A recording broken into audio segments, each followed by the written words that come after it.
How are you? നമുക്കിന്ന് നമ്മുടെ പഴയകാല ഓർമ്മയായ തേങ്ങ ചുട്ടരച്ച ചമ്മന്തി ഉണ്ടാക്കാം.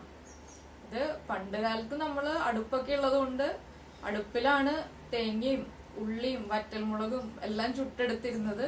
ഇതിപ്പോ നമുക്ക് ആർക്കും അടുപ്പില്ല, നമ്മള് ഗ്യാസാണ് യൂസ് ചെയ്യുന്നത്. അപ്പൊ നമുക്ക് ഗ്യാസിൽ വെച്ചിട്ട് തേങ്ങയും ഉള്ളിയും വറ്റൽമുളകും ഒക്കെ ചുട്ടെടുത്തിട്ട് ഇപ്പൊ അമ്മിക്കല്ലുള്ളവര് കല്ലിലരയ്ക്ക, ഇല്ലാത്ത ആൾക്കാർ മിക്സിയിൽ അരയ്ക്കുക. അങ്ങനെ നമുക്കിപ്പോ നമ്മുടെയൊക്കെ സാഹചര്യം വെച്ച് ചെയ്യാൻ പറ്റുള്ളൂ. ഇങ്ങനെ ചമ്മന്തിയൊക്കെ അരച്ചിട്ട് കഞ്ഞിയുടെയും ചോറിന്റെ ഒക്കെ കൂടെ കൂട്ടി കഴിക്കാം. നമുക്ക് കഞ്ഞിക്കും ചോറിനും നല്ല കോമ്പിനേഷനാണ് തേങ്ങ ചുട്ടരച്ച ചമ്മന്തി.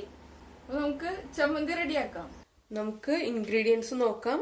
നമ്മള് ഒരു തേങ്ങയുടെ പകുതി, ഒരു മുറി തേങ്ങ എടുത്തിട്ടുണ്ട്, 5 ഉള്ളി എടുത്തിട്ടുണ്ട്, 7 വറ്റൽമുളക് എടുത്തിട്ടുണ്ട്. മുളക് നമ്മുടെ എരിവനുസരിച്ചിട്ട് കൂട്ടുകയോ കുറയ്ക്കുകയോ ചെയ്യാം. ആവശ്യത്തിന് ഉപ്പ്, കുറച്ച് കറിവേപ്പില. ഇനി നമുക്ക് തേങ്ങ ഒന്ന് കൊത്തിയെടുക്കാം.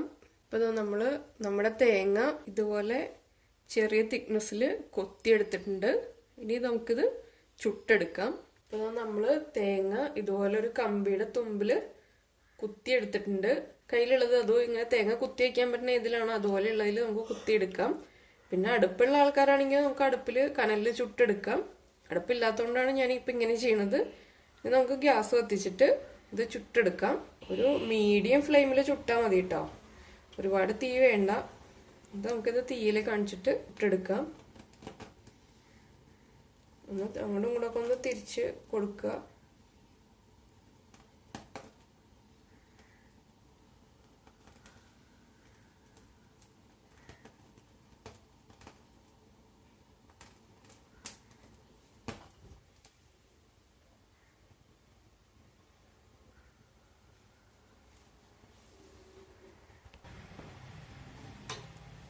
നമ്മുടെ ഒരു പീസ് തേങ്ങ ചുട്ടെടുത്തിട്ടുണ്ട്. ഇതുപോലൊരു ഡാർക്ക് ഷെയ്ഡ്, ഒരു ചെറിയ ബ്ലാക്ക് ഷെയ്ഡ്, നന്നായിട്ട് തേങ്ങ ഒന്ന് കുക്കായി വരുന്ന ഒരു ഇതുണ്ടല്ലോ.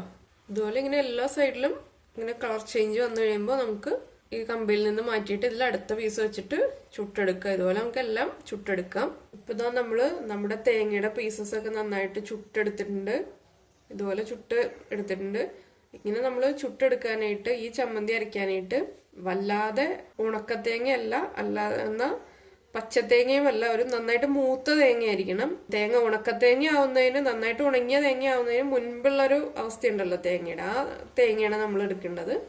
ഇനി നമുക്ക് ഉള്ളിയും വറ്റൽമുളകും ചുട്ടെടുക്കാം. ഇപ്പൊ നമ്മള് കമ്പിയിൽ ഇതുപോലെ ഉള്ളിയും കുത്തിയെടുത്തിട്ടുണ്ട്. ഇനി നമുക്ക് ഉള്ളി ചുട്ടെടുക്കാം. നമ്മൾ ചുട്ട് കഴിഞ്ഞിട്ടാണ് ഉള്ളിയുടെ തൊലി കളയുള്ളൂ, ഇപ്പോഴേ നമ്മൾ തൊലി മാറ്റില്ല.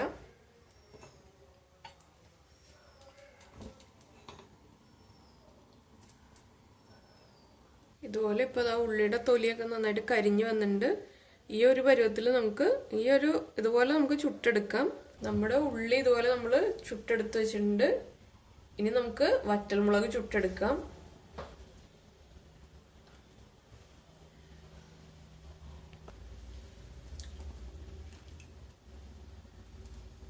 വറ്റൽമുളക് ഇതുപോലെ ചുട്ടെടുക്കുക. എല്ലാ സൈഡും ഒരുപോലെ നന്നായിട്ട് മൊരിഞ്ഞു വരണം. ഇപ്പതാ നമ്മള് തേങ്ങയും ഉള്ളിയും വറ്റൽമുളകും നന്നായിട്ട് ചുട്ടെടുത്തിട്ടുണ്ട്. ഇനി നമുക്ക് ഉള്ളിയുടെ തൊലി റിമൂവ് ചെയ്യാം. ഇപ്പൊ നമ്മുടെ ഉള്ളിയുടെ തൊലിയൊക്കെ നന്നായിട്ട് കളഞ്ഞെടുത്തിട്ടുണ്ട്. ആ കരിഞ്ഞ തൊലി കളഞ്ഞിട്ട് എടുത്തിട്ടുണ്ട്. ഇത് കഴുകി എടുക്കരുത്.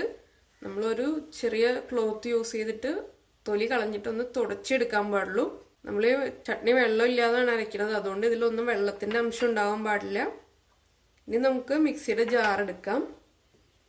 നമ്മുടെ മിക്സിയുടെ ജാർ എടുക്കുമ്പോൾ നമ്മൾ ഒട്ടും വെള്ളമില്ലാതെ എടുക്കണം. ജാർ നന്നായിട്ട് ഒരു ക്ലോത്ത് യൂസ് ചെയ്തിട്ട് നന്നായിട്ട് തുടച്ച് ഉണക്കിയെടുക്കുക.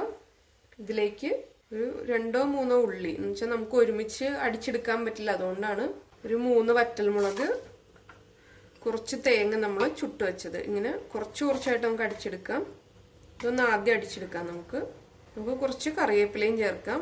ഇപ്പൊ നമ്മൾ ഇതുപോലെ തേങ്ങയും വറ്റൽമുളകും ഉള്ളിയും ചേർത്തിട്ട് നന്നായിട്ട് ഇതുപോലെ ക്രഷ് ചെയ്തെടുത്തിട്ടുണ്ട്. ബാക്കി ഇരിക്കുന്നത് നമുക്ക് ഇതുപോലെ തന്നെ ഇതിലേക്ക് ഇട്ടിട്ട് ക്രഷ് ചെയ്തെടുക്കാം. തേങ്ങയുടെ പീസസ് ഒരുമിച്ച് നമ്മളിപ്പോൾ എല്ലാം കൂടി ഇട്ട് കഴിഞ്ഞിട്ടുണ്ടെങ്കിൽ ചിലപ്പോൾ അരയാൻ ബുദ്ധിമുട്ട് വരും, അതുകൊണ്ടാണ് നമ്മൾ 2 പാർട്ടായിട്ട് ഇടുന്നത്.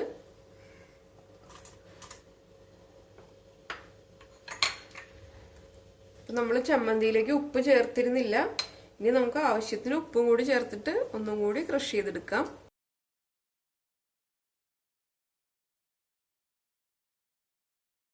ഇപ്പൊ ഇതാ നമ്മള് തേങ്ങ ചുട്ടരച്ച ചമ്മന്തി അരച്ച് ഉരുട്ടി എടുത്തിട്ടുണ്ട്.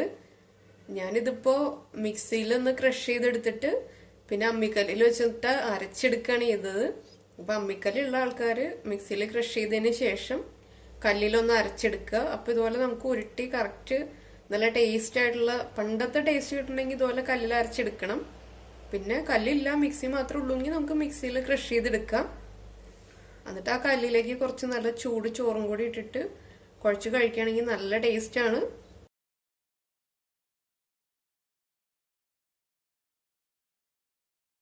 അപ്പൊ എല്ലാവരും ചമ്മന്തി ഉണ്ടാക്കിയിട്ട് കഞ്ഞിയുടെയും ചോറിൻ്റെയും ഒക്കെ കൂടെ കഴിച്ചിട്ട് അഭിപ്രായമൊക്കെ അറിയിക്കുക, കമന്റ്സ് ഒക്കെ അറിയിക്കുക. അതുപോലെ തന്നെ എല്ലാ ദിവസത്തെയും പോലെ ലൈക്ക് ചെയ്യുക, ഷെയർ ചെയ്യുക, കമന്റ് ചെയ്യുക. സബ്സ്ക്രൈബ് ചെയ്യാത്ത ആൾക്കാര്, പുതിയ ആൾക്കാരെ വീഡിയോ കാണുന്നുണ്ടെങ്കിൽ അവർ സബ്സ്ക്രൈബ് ചെയ്യുക. നമുക്ക് അടുത്ത ഡിഷുമായിട്ട് അടുത്ത ദിവസം കാണാം. ബൈ.